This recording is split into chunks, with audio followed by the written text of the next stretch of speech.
A más de un año de la invasión rusa a Ucrania, se habla mucho de los elementos militares, bélicos, el avance que han tenido las tropas, toma de regiones, anexiones, bombardeos, enfrentamientos directos. Son elementos centrales, pero que se exacerban y se exaltan desde la prensa mundial y muchas veces sensacionalista. Pero si bien son importantes esos elementos, también son importantes los impactos que ha tenido en el aspecto político, económico, sobre el mercado energético, fundamentalmente sobre el europeo, sobre las relaciones internacionales, comerciales. ¿Qué está pasando en todos estos elementos a más de un año de esta invasión? ¿Será que Estados Unidos, en su papel de guardián del mundo, quiere liberar y ser el garante de la democracia a nivel mundial? ¿Le creeremos ese cuento nuevamente cuando ha sido un país netamente invasor de varios países, el único que ha tirado bombas nucleares? ¿O al contrario, le creeremos a Rusia en este papel de liberar regiones para una mejor vida de la población rusa y ucraniana en esa región?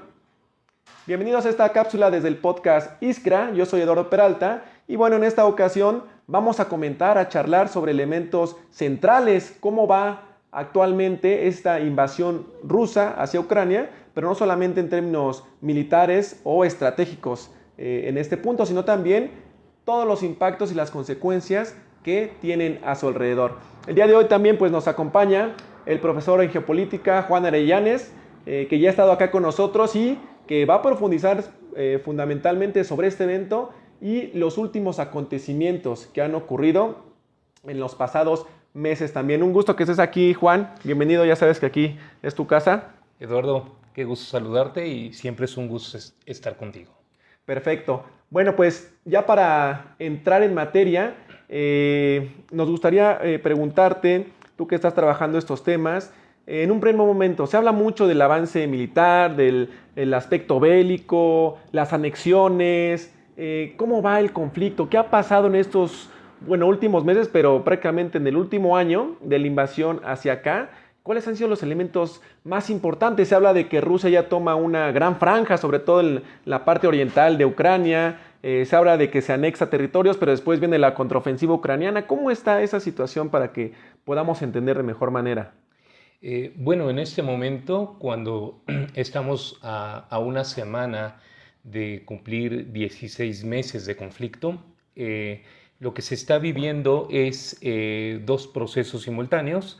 El inicio desde hace algunos días de la contraofensiva ucraniana, anunciada desde hace varios meses, que fue postergada y que ha sido lanzada en los últimos días, pues al parecer con mucha menos fuerza que lo que se había anunciado, que lo que se esperaba, al menos en Occidente.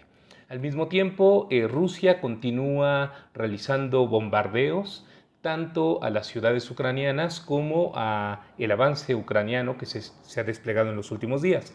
Pero quizás lo importante, más que referirnos a qué está ocurriendo en este momento, sea comprender cómo llegamos a esta situación.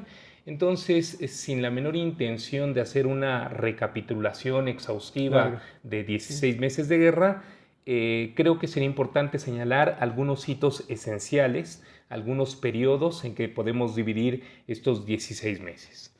Como todos sabemos, el 24 de febrero de 2022, Rusia lanzó una ofensiva a gran escala contra Ucrania.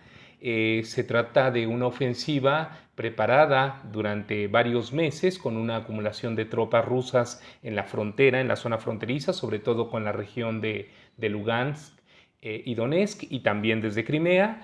Y en esas primeras semanas de ataque ruso, pues el ataque fue a gran escala, masivo, muy duro, muy rudo, con bombardeos en todos los oblasts ucranianos. Kiev no fue la excepción desde el inicio. Y sin embargo, durante esta etapa en la que Rusia lanzó un ataque muy masivo, la fuerza rusa estuvo concentrada en avanzar de forma terrestre. Los ataques aéreos fueron generalizados, sobre todo Ucrania, pero de forma terrestre se concentró en las regiones fronterizas con Rusia y específicamente con Crimea. Estamos hablando de Lugansk, de Donetsk y por supuesto de la parte sur de Ucrania, que es el puente terrestre hacia Crimea. Hacia Crimea. Después de esta primera etapa muy agresiva y muy dura por parte de Rusia, vino una disminución de las actividades, sobre todo de la fuerza del ataque ruso, cuando durante el mes de abril se abrió una primera ventana de negociación, cuando por mediación del primer ministro israelí formalmente se había aceptado que Vladimir Putin y Zelensky se sentaran a la mesa y ocurrió entonces este viaje relámpago de Boris Johnson, entonces primer ministro británico, directamente a Kiev a decirle a Zelensky que no se podía sentar a negociar y que Occidente le aseguraba que le proporcionaría a Ucrania toda la fuerza necesaria para derrotar a Rusia. Vino entonces el rompimiento de este primer intento de negociación. Occidente durante esos meses, durante el verano, estuvo armando mucho a Ucrania, hasta que llegó un momento, sobre todo después de julio, en que Ucrania pasó a la ofensiva, ¿no? A pesar de que Rusia ya tenía varios territorios conquistados. Vino un periodo muy complicado para Rusia, sobre todo julio, agosto, septiembre del año ¿Esa podemos pasado. caracterizarla como primera etapa? Sí, sería la primera etapa, el ataque ruso del primer mes, de las primeras 6 semanas. Hasta y la luego mesa. hasta la mesa. Y una segunda etapa a partir de esta ayuda masiva de Occidente hacia Ucrania. Okay. Y en esta segunda etapa podríamos destacar la ayuda militar occidental hacia Ucrania y el inicio de una primera contraofensiva ucraniana sobre las tropas rusas que habían empezado a ocupar esos territorios que describí ¿Qué de la nuevos primera territorios importantes había ocupado Rusia en ese momento? Quizás lo más destacado es su avance hacia el río Dnieper. Concretamente hubo una batalla que fue muy grande en una ciudad, perdóname, estoy viéndola en el mapa y no recuerdo el nombre, cerca de los límites con Crimea. Y después Rusia tenía la pretensión de seguir avanzando por toda la costa sur de Ucrania hasta Odessa, pero fue en ese momento cuando Ucrania pasó a la contraofensiva. Y entonces vino este periodo complicado para Rusia, sobre todo entre julio, septiembre, principios de octubre, cuando los medios de comunicación anunciaron que Ucrania ganaría muy pronto la guerra, que Rusia estaba en retroceso. De hecho, los rusos abandonaron muchas de las posiciones que habían conquistado en la primera etapa y esto llevó a cuestionarse qué era lo que realmente estaba ocurriendo, ¿no? Obviamente, desde Occidente, la mayor parte de los análisis afirmaban que Rusia estaba quedándose sin municiones, que el ejército ruso ya no tenía fuerza, que había iniciado una etapa de reclutamiento forzoso. Lo cierto es que Rusia empezó a abandonar varias posiciones, pero en realidad no abandonó todo el territorio que había conquistado. Lo que abandonó fue aquellas posiciones más vulnerables y más difíciles de defender para poder pasar a una tercera etapa. Una tercera etapa iniciada más o menos en octubre del año pasado, en donde Rusia se asentó cómodamente y pasó a la posición que históricamente ha sido la más, cómoda para Rusia, ser el atacado. Es decir, suena un poco extraño porque Rusia es el país invasor, pero después de que Rusia avanzó mucho y retrocedió, se puso en una posición desde la cual espera el avance ucraniano. Y esto, señalo, es la posición más cómoda para Rusia, porque justamente la historia de Rusia, por su posición geográfica y su relación histórica con Occidente, ha sido que espera el embate de Occidente, valga la redundancia, desde el territorio de Occidente, ¿no? Desde el oeste. Entonces, para Rusia, a partir de octubre, ya la situación fue mucho más cómoda porque, digamos, el efecto glacis, el efecto de una pequeña pendiente que implica siempre avanzar hacia el este, hace que el trabajo del ejército que avanza, en este caso el ucraniano, sea mucho más pesado, mientras que Rusia ya está en posiciones mucho más cómodas esperando este avance ucraniano. Yo creo que el paradigma de esto que podríamos denominar tercera etapa, que es en donde Rusia ya está cómodamente asentada esperando el ataque, pudiera ser el inicio de la batalla de Bakhmut en agosto del año pasado, en donde a pesar de que Bakhmut se mantuvo bajo control ucraniano hasta hasta mayo de este año, Bakhmut ha sido la batalla más larga de lo que llevamos del siglo XXI, Rusia desarrolló una estrategia pues bastante sorprendente porque la captura de Bakhmut no fue llevada a cabo por el ejército ruso, sino por fuerzas paramilitares conocidas como el grupo Wagner, ¿no? Un grupo de mercenarios, la mayoría son ciudadanos rusos, muchos de ellos expresidiarios que al combatir ganan su libertad, además de ganar sueldos mucho más altos que los de los soldados rusos. Es una dinámica capitalista que desde mi punto de vista tiene muchas semejanzas con la dinámica de las corporaciones de mercenarios estadounidenses que se han desarrollado desde la guerra de Irak. Entonces, Rusia hace una inversión inteligente, decide pagar sueldo a mercenarios en una batalla que va a ser sangrienta, que va a ser brutal.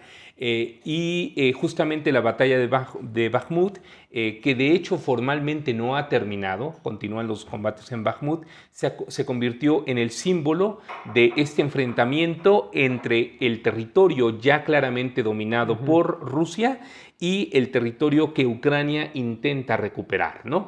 Pero el avance ucraniano justamente se dificulta porque Rusia está ya acomodada en posiciones bastante más cómodas.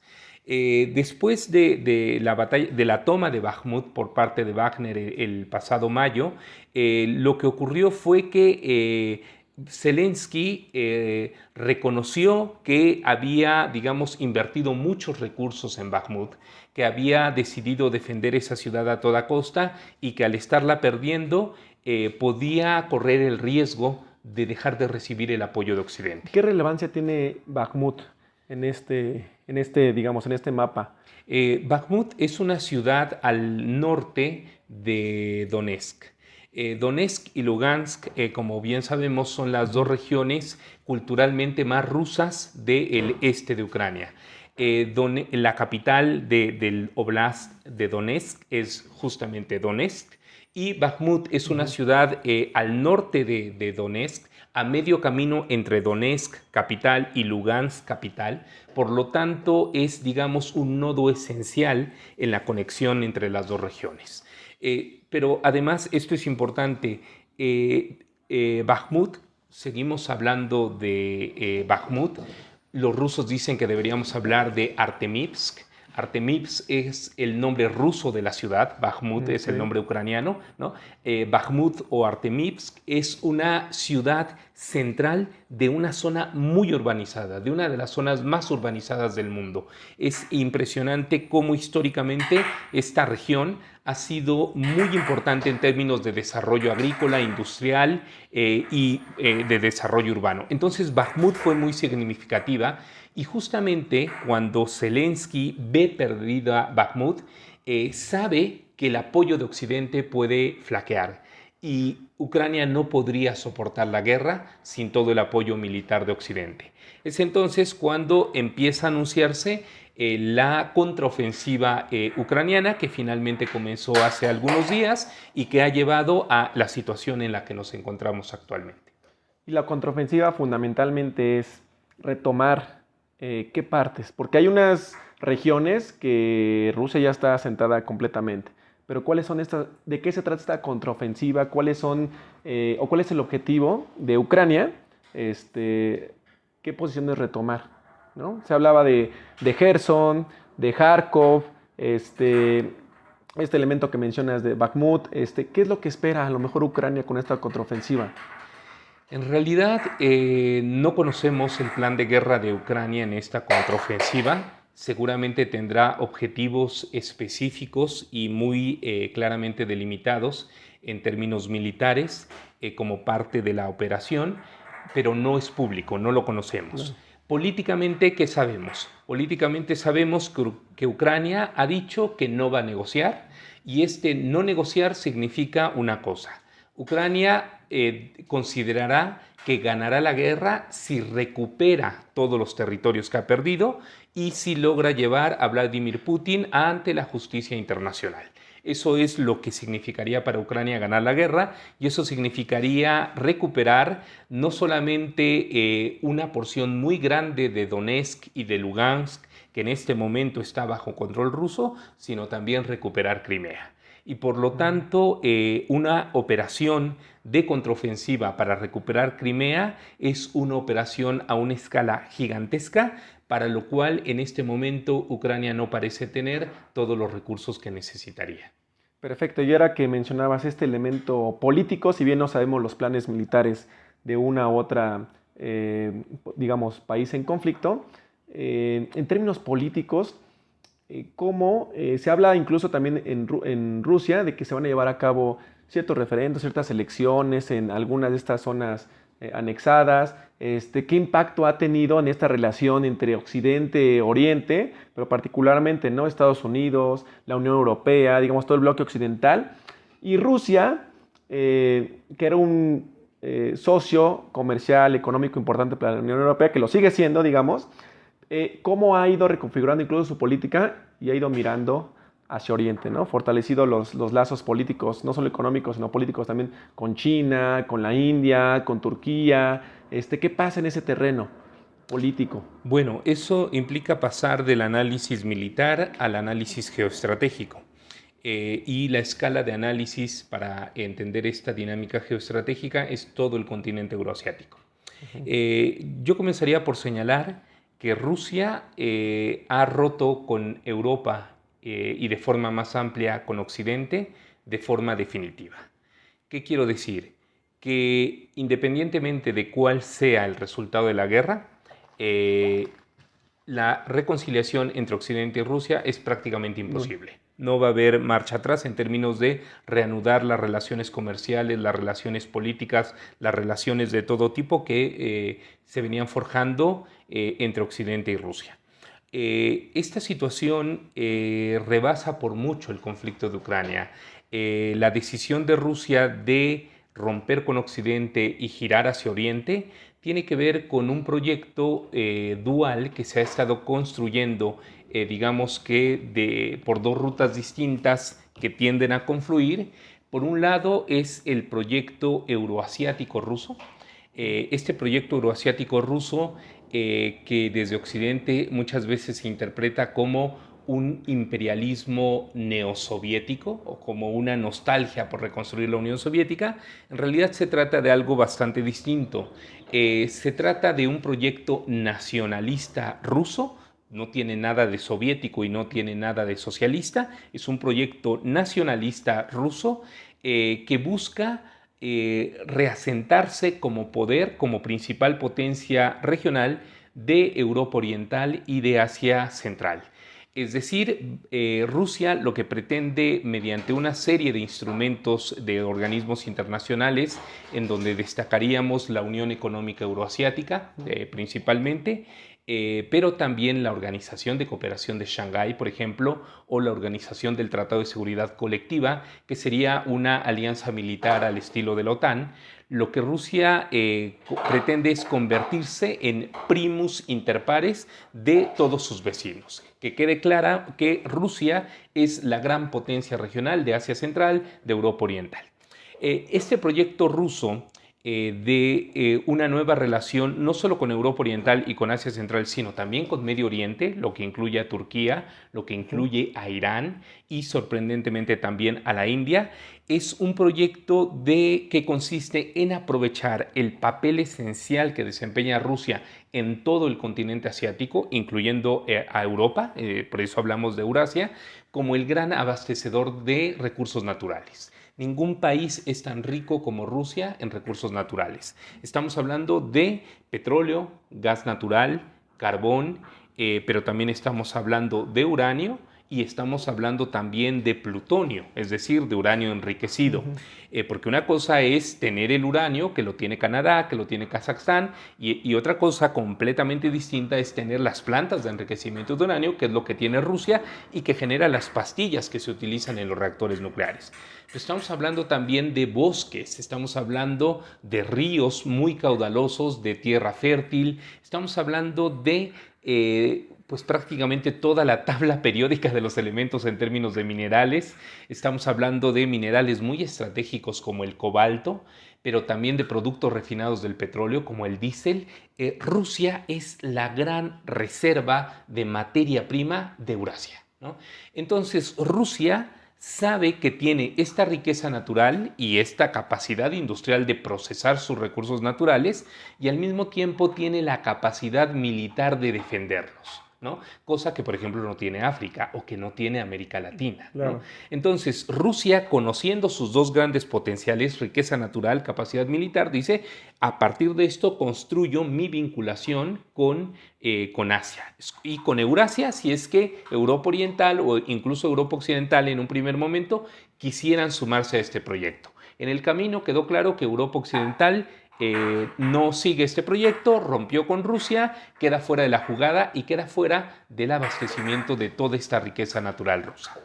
Eso es la ruta rusa. Decía Claro. que este proyecto era convergente porque por el otro lado tenemos el proyecto chino. El Claro. proyecto chino llamado Belt and Road Initiative, o en algunas otras versiones también se le conoce como el proyecto OBOR, One Belt, One Road, y que coloquialmente se le conoce más como la nueva ruta de la seda, ¿no? Y en este sentido, China no tiene un proyecto que sea completamente dispar respecto al proyecto ruso. Desde el punto de vista chino, es natural una hegemonía rusa en Europa Oriental. ¿Por qué no? O sea, sería tan absurdo como cuestionar la hegemonía china en el mar del sur de China. Desde el punto de vista chino, esto es lo normal. Que Rusia quiera asentar su hegemonía en en Europa Oriental es perfectamente comprensible. Ahora bien, hay territorios en donde la influencia ruso-china tiene que converger para que no haya conflicto. Claro. Y estos dos territorios son Asia Central, estamos hablando de Kazajstán, Kirguistán, Tayikistán, Turkmenistán y Uzbekistán. Todos los están. Todo el Asia Central, los 5 tanes, como coloquialmente se les llama, y estamos hablando también de Medio Oriente, sobre todo de Irán, de Arabia Saudí, de Siria, ¿no? Que todo el tablero de Medio Oriente se ha reajustado justamente en el último año. Pero para no entrar en conflicto con Rusia, China puede reconocer cierto papel de Rusia en Asia Central y cierto papel de Rusia en Medio Oriente. ¿Quién va a dominar esas regiones a futuro? No es algo que a Rusia o a China les preocupe en este momento, porque coinciden en algo. Lo que le interesa a los dos es que esas regiones no sean dominadas por Estados Unidos. Y lo que mantiene la convergencia de los proyectos de Rusia y de China confluyentes es que tienen un enemigo en común, Estados Unidos. En otras palabras, aquí enfrentamos una situación de el enemigo de mi enemigo es mi amigo, Claro. ¿no? En Occidente se espera con impaciencia el rompimiento entre Rusia y China. Se ha hablado a lo largo de estos 16 meses de que en cualquier momento Beijing abandonará a Moscú, que le dará la espalda, que denunciará a Rusia, que denunciará la guerra en Ucrania, y China se ha mantenido estoicamente en silencio, sin criticar la invasión rusa a Ucrania. Y entonces, desde Occidente no se comprende, pero en realidad, pues yo creo que es un problema ideológico de una urgencia por ver este rompimiento entre Rusia y China, pero a mí me parece que en términos geoestratégicos es algo muy sencillo de comprender. Rusia sabe que sin el apoyo chino no puede ganar adecuadamente la guerra en Ucrania. Y al mismo tiempo, China sabe que sin el apoyo ruso, una guerra alrededor de Taiwán, que es hacia donde se ha estado movilizando la OTAN, va a ser inevitable y puede ser muy costosa para China. Y sin embargo, mientras Rusia y China se mantengan unidas, Estados Unidos no puede derrotarlas a las dos. Y a mí me parece que, y aquí empiezo a adelantarme un poco, a mí me parece que a mediano plazo el triunfo ruso-chino terminará siendo inevitable. La única forma en que no termine de consolidarse el dominio euroasiático de este condominio ruso-chino sería que Estados Unidos decidiera llevar una guerra frontal contra China y entonces estamos hablando de escenarios terribles para la humanidad. Quiero pensar que aún estamos a tiempo de evitar eso, pero si se mantiene la dinámica actual, el triunfo ruso-chino terminaría por consolidarse. Y hablando del aspecto económico, ahorita ya nos comentabas cómo se va dando esta reconfiguración en términos políticos. Queda muy claro los dos bloques que están en pugna, ¿no? Por un lado Occidente, con Estados Unidos a la cabeza, algunos países de la Unión Europea. Por el otro lado Rusia, ya su vinculación con China, con la India, con algunos de estos países, y también cómo entran a mercados llamados emergentes como América Latina, como África, cómo se está reconfigurando a nivel mundial. Pero en términos económicos se habló mucho, se cacareó mucho de las sanciones económicas que Occidente, particularmente algunos países de Europa y Estados Unidos, iban a imponer a Moscú, cerrando tratados comerciales, intentando negociar con algunos otros países para abastecer de energía, del gas, de petróleo. ¿Cómo ha sido este proceso? ¿Qué impactos ha tenido? Porque estamos hablando de Rusia, que es la octava, novena potencia económica mundial, el PIB mundial, y su aliado más importante, que es China, pues es la economía número 2 del mundo, y la India, que también está ahí, es la número 5. Entonces, es digamos, esa fuerza económica que tiene Rusia, además de todos los elementos materiales que ya nos comentaste, el territorio rico en recursos naturales, energéticos, etcétera, y además tiene la fuerza para defenderlos y para utilizarlos. Entonces, ¿cuál es el papel, o más que el papel, cuál ha sido el impacto, las consecuencias de estas sanciones económicas sobre Rusia? Creo que después de 16 meses, bueno, de 15 meses de sanciones, se puede hacer una evaluación bastante clara y contundente, que es que las sanciones han sido un fracaso. ¿Para qué se implementaron las sanciones? Justamente para presionar económicamente a Rusia y sobre todo provocarle problemas económicos que derivaran en una menor capacidad militar o bien en presión política interna, quizás por inflación, por escasez de algunos víveres, etcétera, que llevaran al gobierno ruso a una situación difícil de manejar en casa, que lo hiciera revalorar, repensar su invasión a Ucrania.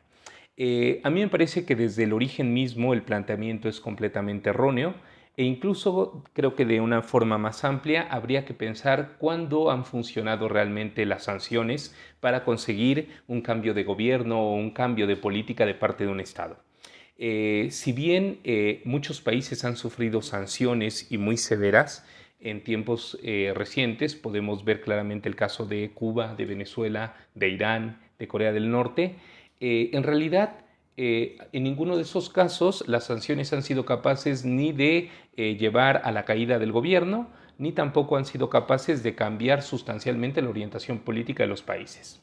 ¿Qué efectos sí han tenido las sanciones? Pues han generado bastante sufrimiento humano, ¿no? Han tenido un costo social en términos de inflación, en términos de escasez, pero que no cambian las posturas de los estados. Entonces, cualquier analista que piense, que imagine que las sanciones van a ser efectivas en términos de cambiar la postura de un gobierno o llevar a la caída de un estado, pues en realidad está perdido.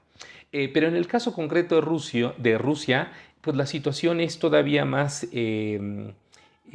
compleja si nosotros consideramos esta enorme dependencia de la economía occidental y concretamente la dependencia de la Unión Europea hacia toda esta riqueza natural y de materia prima de Rusia. Y debo decir, también de productos manufacturados, sobre todo más bien de recursos naturales refinados, procesados, en el caso del petróleo, en el caso del uranio, ¿no? Como hay una fuerte dependencia, cualquier sanción implica inmediatamente que es un balazo en el pie, ¿no? Porque si Rusia, por culpa de las sanciones, deja de exportar aquello que Europa le compra, pues lo primero que se va a ver afectado es la propia economía europea. Europea. Pero no solamente se trata de Europa, se trata incluso de Estados Unidos. Estados Unidos es dependiente de Rusia y es dependiente en dos elementos clave, el diésel y el plutonio, ¿no? Entonces, si nosotros pensamos que incluso la mayor potencia mundial depende de materia prima enriquecida, procesada por Rusia, pues entonces todo el mundo depende de Rusia. Para decirlo en términos muy simplistas, una imagen que puede ser útil para comprender cómo funciona la globalización sería decir que Rusia es el almacén de recursos naturales del mundo, China es la China es la fábrica del mundo, India es la oficina informática del mundo y Estados Unidos es el banquero y el policía del mundo. Eso es básicamente cómo funciona el mundo.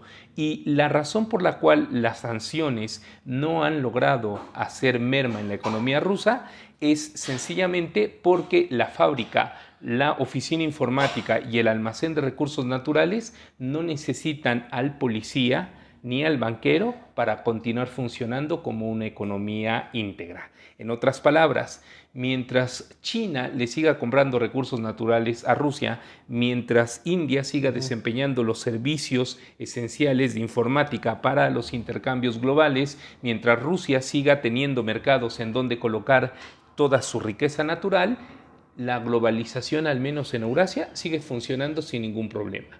Y entonces este intento fallido de sanciones llevó a revelar otra cosa que es, digamos, el traje del emperador desnudo. ¿Cuál es la fortaleza real de Occidente?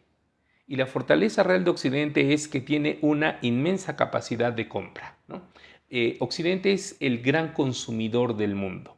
En el caso de Europa Occidental y en el caso de Estados Unidos es el gran consumidor, pero que además es el banquero que tiene la libertad, porque tiene un sistema monetario fiat, de imprimir su propia moneda, sencillamente porque el mundo demanda dólares. Y el mundo demanda dólares porque Estados Unidos, por su fuerza militar, ha logrado imponer en Medio Oriente que el dólar sea la moneda de comercialización del petróleo, que es la mercancía esencial del mundo. Entonces, esta demanda artificial de dólares, que se complementa no solamente por el papel del petrodólar, sino también por el papel del dólar como moneda de reserva en los bancos centrales de prácticamente todo el mundo, es un poder financiero desmedido para Estados Unidos. Entonces, una vez que India, China y Rusia descubren que pueden comerciar, producir, mantener una economía dinámica sin necesidad del dólar, entonces buena parte del mundo, y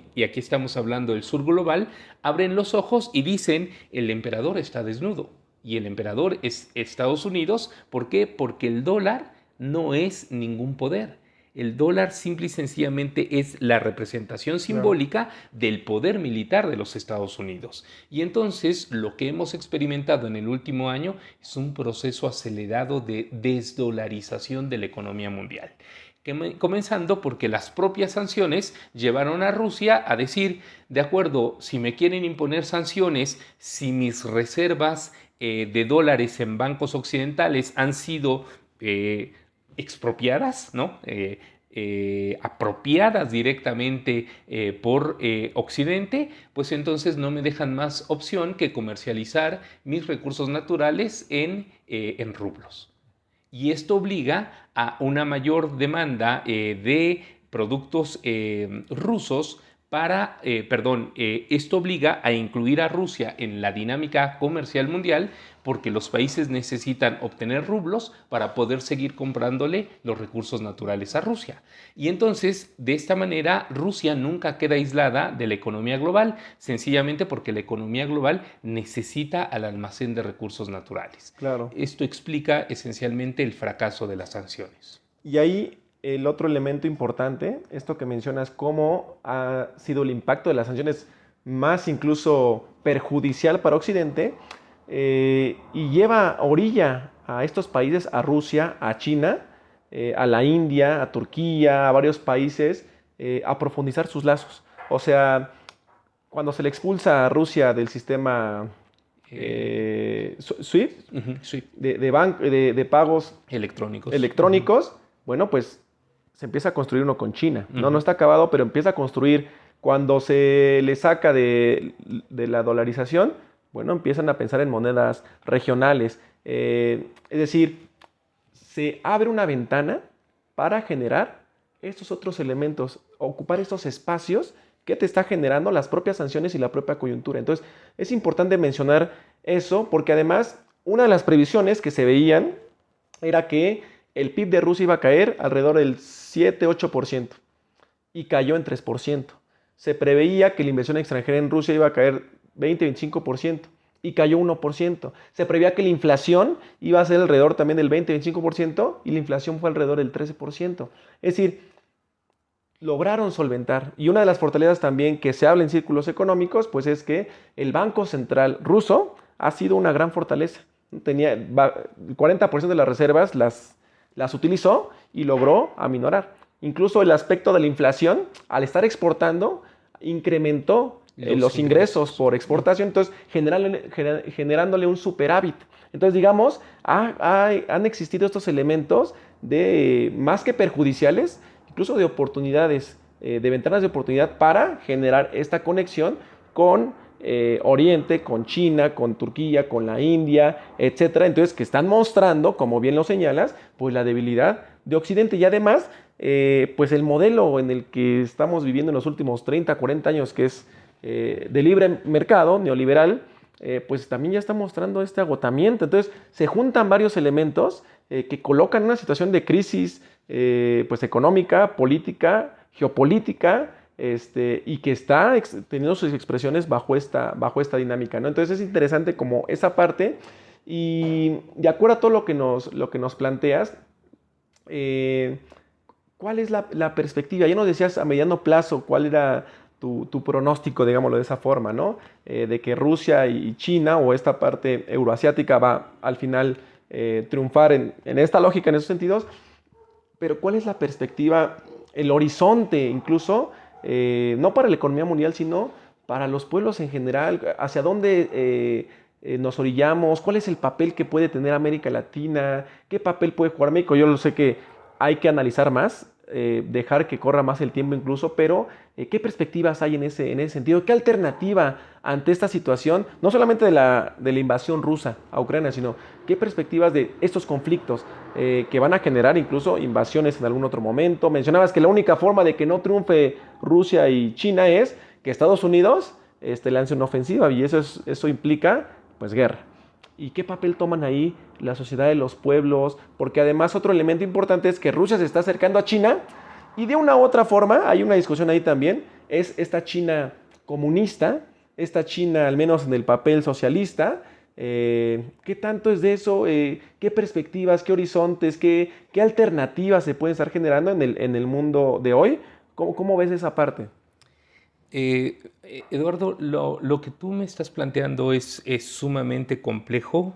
No voy a rechazar el desafío de intentar explicarlo, pero creo que le tendría que pedir al auditorio un poco de paciencia para ir armando el rompecabezas. Hasta el momento hemos estado platicando sobre todo de una dinámica muy concreta que ha sido la guerra, la invasión rusa a Ucrania, que es una dinámica militar.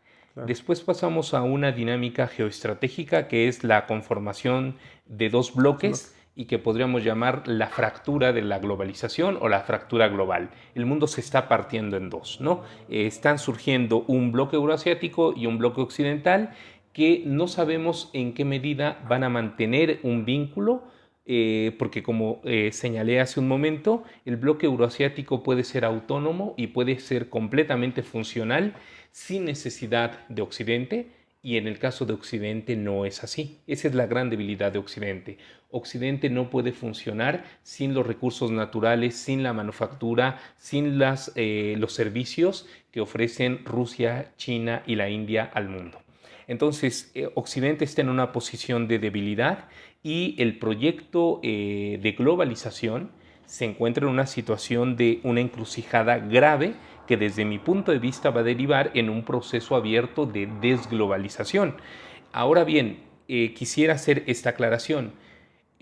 no quiero que se piense en la globalización como un proyecto político, que sí lo es, ¿eh? Es decir, hay organismos internacionales, pues, claramente el Banco Mundial, el Fondo Monetario Internacional, la Organización de Cooperación y Desarrollo Económico, y también hay élites globales, gobiernos occidentales, que políticamente han diseñado, impulsado, empujado el proyecto de globalización. No estoy diciendo que la globalización no sea un proyecto político.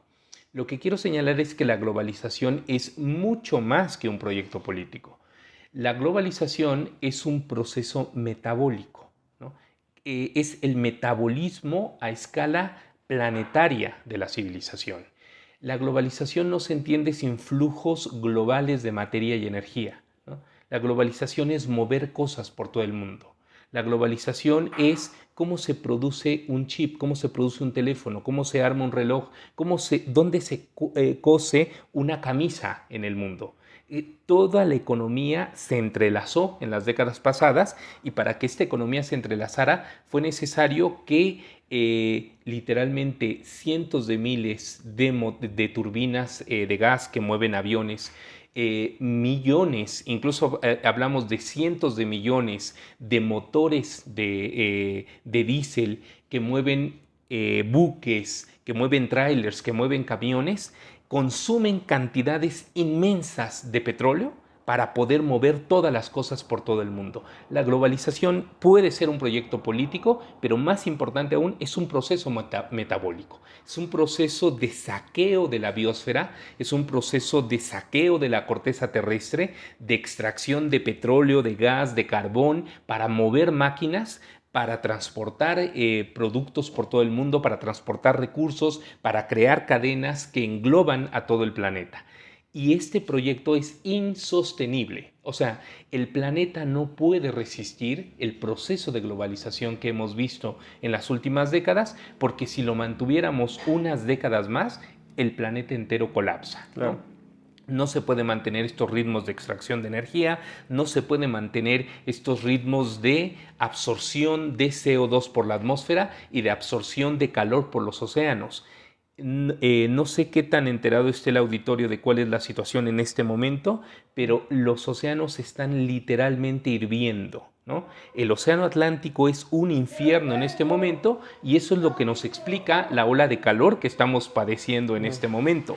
El océano ya no puede absorber más calor porque la atmósfera ya no puede absorber más CO2, y los pozos del interior de la Tierra ya no nos pueden dar tanto petróleo, gas y carbón como nos han estado dando. Y sin energía fósil, la globalización está muerta. Claro. No es posible pensar en la globalización funcionando con energías renovables.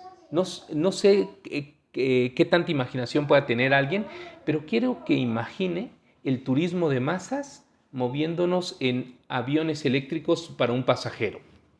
No tiene sentido, ¿no? El turismo de masas existe porque hay aviones que se mueven con combustibles fósiles que pueden llevar a cientos de pasajeros.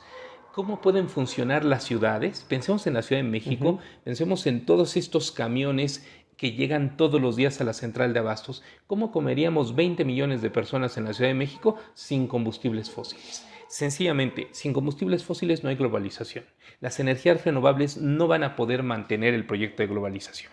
Entonces, quería plantear esto para entender estos escenarios a futuro. Claro, a mí me parece que el proceso de fragmentación de la globalización en dos bloques es un primer paso de este proceso de desglobalización que la humanidad va a estar experimentando en las siguientes décadas. Es el primer paso, pero después habrá más fragmentaciones. O sea, lo que estás planteando en un primer momento es insostenible continuar con la dinámica económica en la que estamos, política, social, porque el planeta se nos acaba.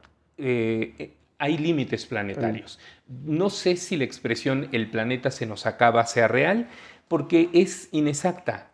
Nunca vamos a sacar todo el petróleo que hay en el planeta. Sigue habiendo muchísimo petróleo, pero ya no es rentable sacarlo, ¿no?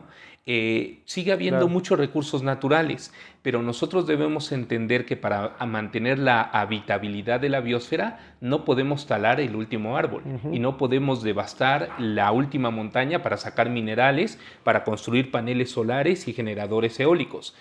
hay límites planetarios respecto a qué cantidad de recursos naturales podemos utilizar antes de que sencillamente la biosfera deje de ser habitable para nuestra especie. Entonces, no es que literalmente nos vayamos a terminar el planeta, pero es que los límites biofísicos del planeta ponen límites al proyecto de globalización, y esto es lo que hemos venido experimentando, yo diría que por lo menos desde hace 5 años.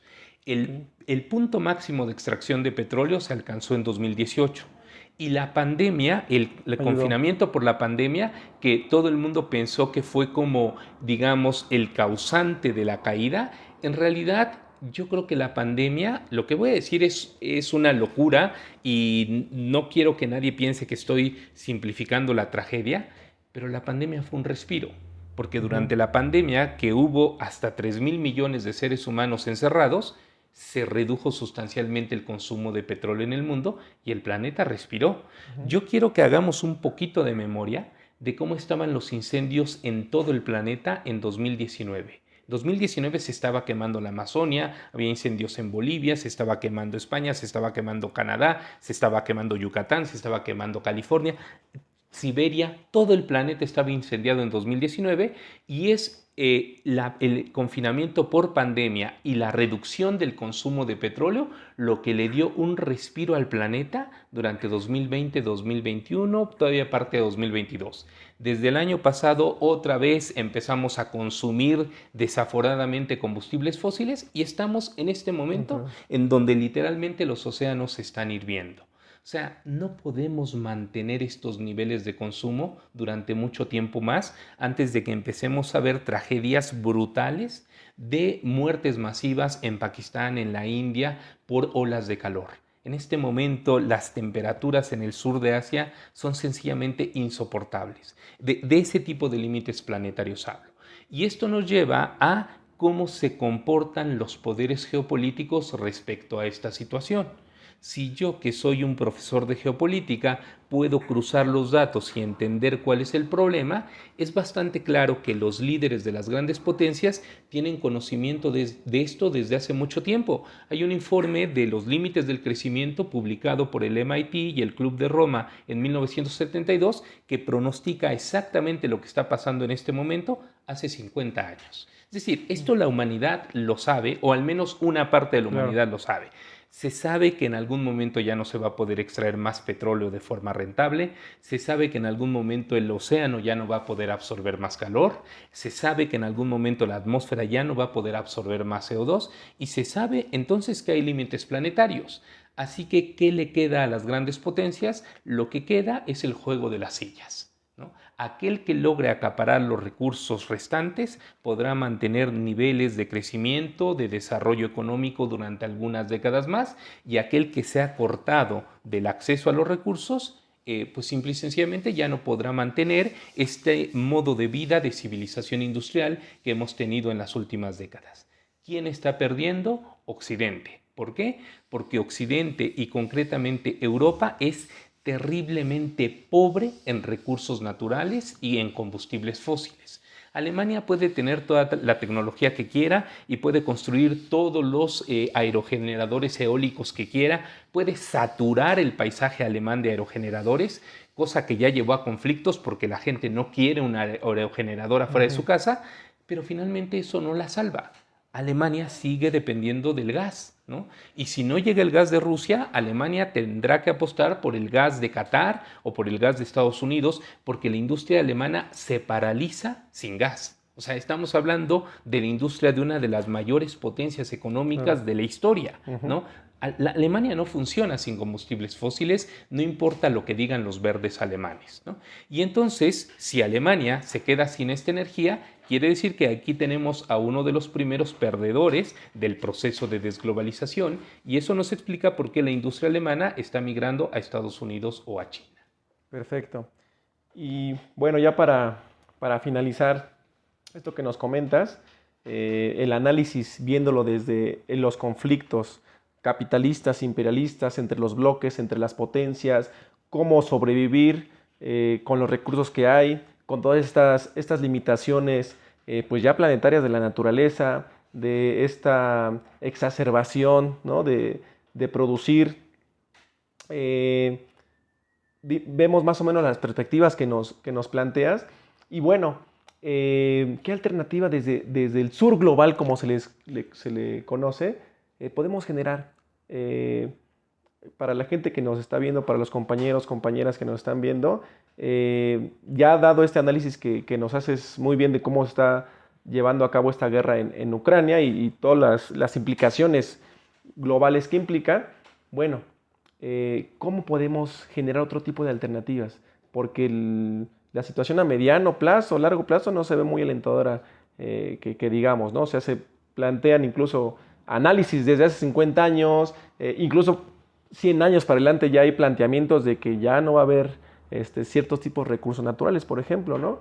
Pero entonces, si ya no va a haber, ¿qué hay que estar haciendo? ¿No? Hay teorías del decrecimiento, teorías que tampoco tienen muchas críticas también, teorías de ya no producir tanto, teorías de estar planificando, y hay movimientos sociales populares por cuidar la naturaleza, hay movimientos sociales por cuidar los territorios indígenas, hay movimientos populares por cuidar el agua, etcétera. Pero entonces también pasa por una situación de producción. Si produces al infinito y tienes recursos finitos, pues ahí la contradicción es evidente. Entonces, pues desde ese espacio hacemos como esa crítica, ¿no? Tratamos de meter ese tipo de críticas de no es sostenible una economía que va al infinito con recursos finitos. Y también estamos hablando de personas, porque desafortunadamente en ese sistema que vivimos, para el sistema las personas sobran, ¿no? Y hay terribles, o sea, hay terribles eventos, guerras, desempleo, miseria, hambre, etcétera, porque las personas sobran para el sistema. Entonces, este elemento es lo que queríamos también comentar. ¿Qué opciones tú desde el aspecto, no digamos posible o probable, sino incluso deseable, y qué tanto, porque hay movimientos y sectores que están luchando por cambiar incluso no solamente el neoliberalismo, sino el sistema capitalista? Ha habido esfuerzos, la propia Rusia antes, la Unión Soviética, el camino por el socialismo, China habla de una sociedad comunista con sus asegúnes, Cuba lleva décadas intentando enarbolar las banderas del socialismo, Venezuela que en algún momento con Chávez se nombró como socialismo del siglo XXI. ¿Qué tanto de eso se puede rescatar? ¿Qué tanta de esas luchas nos puede guiar hacia otra ruta distinta y que sea no solamente sustentable ni sostenible en términos ambientales, sino también de una mayor libertad, incluso humana, etcétera? ¿Qué podemos esperar ahí en ese aspecto? Eduardo, lo que tú planteas es muy pertinente y me parece excelente que cerremos con una reflexión sobre esto, porque entiendo que un escenario como el que describí anteriormente es muy desalentador e incluso podría ser tachado de catastrofista, ¿no? Pero en realidad a mí me parece que las posibilidades que tenemos hacia el futuro son muy grandes y no quiero ser simplista. Creo que va a ser difícil evitar mucho sufrimiento, pero a mí me parece que conforme la crisis sea creciente, se irán haciendo más evidentes muchas alternativas que no hemos explorado o que no hemos profundizado como se debería para vivir de una manera más digna, de una manera más humana, de una manera mucho más libre, de una forma mucho más creo que digno es la palabra. Claro. Nosotros pensamos que esta civilización industrial global en la que hemos vivido en los últimos años puede ser algo doloroso de perder. Desde mi punto de vista, cuando estamos metidos en lo profundo del sistema, rodeados de objetos, de mercancías, cuando pensamos que el dinero es la solución a los problemas y que por lo tanto el crecimiento económico tendría que ser la única esperanza para que los países, los pueblos, las familias mejoren su calidad de vida, pues entonces sí parece una catástrofe el proceso de desglobalización que implicará no solamente un decrecimiento de la economía global, sino también una descomplejización de las relaciones humanas. Sin embargo, yo creo que la pérdida de esto no debe verse como una catástrofe, sino como una oportunidad. Quiero poner unos datos en perspectiva para que veamos lo que ocurre en este momento. Lo que ocurre es que vivimos en el sistema más irracional que haya podido construir la humanidad. Es un sistema derrochador, destructivo, consumista, inhumano, en donde la cantidad de petróleo que consumimos cada día nos da una energía brutal que nos permite tener un tren de vida incluso para las clases medias y para buena parte de las clases bajas, que puede estar incluso por encima de la de los reyes en la Edad Media. Esto puede sonar un poco absurdo, pero quiero replantear el punto. Un tren de vida, un consumo de energía per cápita que puede estar muy por encima de la de los reyes en la Edad Media. ¿Cómo ocurre esto? Bueno, simple y sencillamente, toda la energía que consumimos al transportarnos es una energía que podríamos utilizar racionalmente para mejorar nuestra calidad de vida. ¿Cuál es el problema? El problema es que viviendo en un sistema capitalista que deja de la mano del mercado, que en realidad es de la mano del poder de los monopolios, el sistema de transporte, pues entonces hay transportistas que hacen su agosto, ¿no? Que se niegan a mí me parece que el caso del Estado de México es muy ilustrativo, que no permiten el desarrollo del transporte público. ¿Cuántos proyectos de líneas de metro, de transporte público han prometido las últimas administraciones del Estado de México y no han construido nada? ¿Por qué? Porque todo es un negocio privado de construcción de autopistas privadas, claro, o un negocio de control de rutas de transporte. Y el problema es que eso nos lleva a un derroche de petróleo, a un derroche de energía, cuando podríamos construir un sistema de transporte público eficiente que dignificara la manera en que nos movilizamos. Esto nos lleva al problema de la planificación urbana. La planificación urbana se convierte en un negocio inmobiliario, cuando debería ser la oportunidad de que las comunidades, de que la sociedad tome el control del proceso de producción de espacio. Producir espacios seguros, espacios verdes, espacios comunitarios. Todo eso se puede hacer. El problema es que el capital controla el proceso de producción del espacio convirtiéndolo en negocio inmobiliario. Podemos decir lo mismo de la alimentación. ¿Por qué comemos lo que comemos? ¿Por qué comemos productos industrializados, harinas refinadas, azúcares refinados? ¿Por qué comemos tantas grasas saturadas que simple y sencillamente nos enferman? Nos saturan las arterias, nos producen cáncer en el colon. Es una alimentación terrible, espantosa. Y podríamos producir alimentos de otra manera con mucha menos energía. Entonces, lo que quiero decir es que el problema de la desglobalización es que vivimos en una civilización que Marx hubiera llamado el autómata global, ¿no? El capitalismo alcanzando una dimensión planetaria, y este autómata global es irracional, simple y sencillamente piensa en crecer. Pero ese crecer no nos da más bienestar. Con una décima parte, lo que estoy diciendo es brutal, con una décima parte de la energía que consumimos actualmente podríamos vivir mucho mejor si la utilizáramos racionalmente. Y utilizarla racionalmente implica no permitir que sea el capital quien decida de qué manera utilizamos esa energía. Podemos utilizar esa energía para construir ciclovías y movernos en bicicletas. Podemos utilizar esa energía para producir alimentos localmente. Podemos utilizar esa energía para construir viviendas dignas en donde la gente no padezca estos calores que nos están matando en este momento, pero derrochamos por la forma en que está organizada la sociedad. Claro. Ahora bien, el verdadero problema que cualquiera podría plantear es ¿y cómo logramos transitar? A mí me parece que ese es un pensamiento muy personal. A mí me parece que políticamente la izquierda siempre pensó en cómo destruir al capitalismo. Y a mí me parece claro que el capitalismo se va a destruir solo. El capitalismo es completamente insostenible y en algún momento va a colapsar. Y va a colapsar haciendo muchísimo daño porque lo primero que logró el capitalismo fue hacernos dependientes de él. Sin embargo, lo que nosotros tenemos que pensar es cómo producir, cómo alimentarnos, cómo abrigarnos, cómo construir viviendas, cómo movilizarnos, cómo movernos, cómo transportarnos, pero lo más importante, cómo relacionarnos con la naturaleza y cómo relacionarnos con nuestros semejantes en comunidades que no sean capitalistas, Por supuesto. que utilicen los recursos de una forma en la que el centro sean las personas y no el capital. Claro.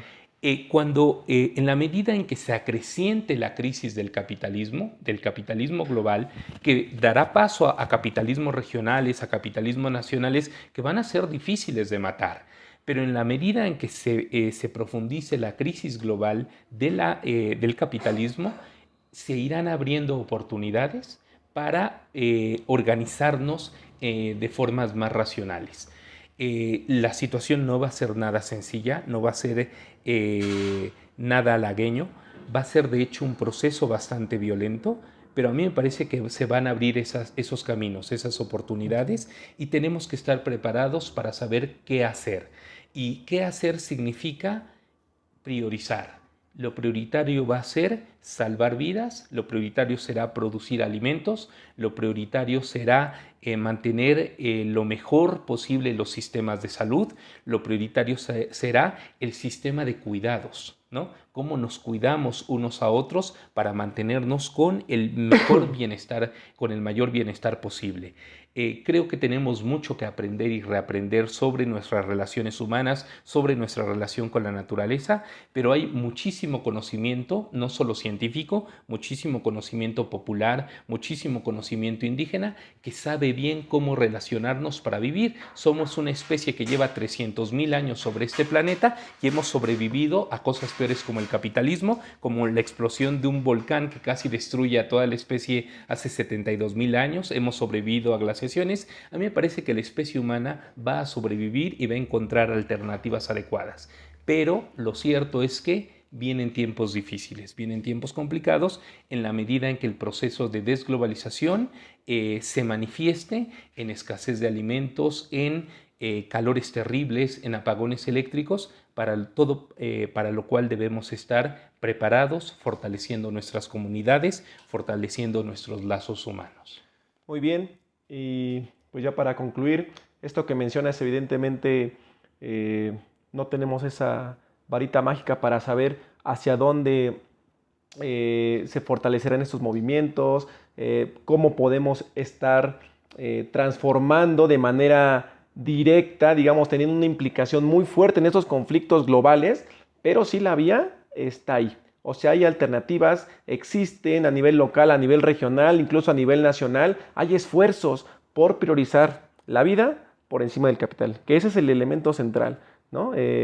Porque lo que se prioriza ahora es el negocio, es la ganancia, es la rentabilidad por encima de la propia vida humana. Incluso a costa de la vida humana es que se obtiene la ganancia. Pero eso tiene que quedar claro, ¿no? O sea, lo que comentas es que bajo el sistema capitalista estos problemas seguirán existiendo. Más allá de si se irán profundizando. Y se seguirán profundizando, más allá de si se autodestruye, si las movilizaciones lo destruyen, si se supera, etcétera. Queda claro que el capitalismo, bajo esta lógica, no es la respuesta ante lo que está. Es más, es el origen, es la consecuencia, es la esencia de lo que está pasando en la actualidad. Entonces, desde ese espacio justamente llamamos a eso, ¿no? A esta reflexión, y no solamente a la reflexión, sino a tratar de generar organización, de generar crítica, de generar debate, de generar discusión para poder incidir, poder transformar. Lo más importante que desde acá, desde este espacio es incidir sobre la transformación social de uno u otro aspecto. Pues te agradecemos el tiempo que estuviste aquí con nosotros en esta charla y bueno, más adelante ojalá podamos volverte a tener acá, de este lado. Es un gusto siempre estar con ustedes, Eduardo. Muchas gracias, Juan. Gracias. Y bueno, este fue otro podcast aquí en Iskra. No se olviden de suscribirse, de seguirnos, de comentar. Habrá muchos temas más de debate. Y recuerden que lo más importante para nosotros es estar discutiendo y debatiendo con todos ustedes aquí en Iskra, y que la chispa siga incendiando la pradera.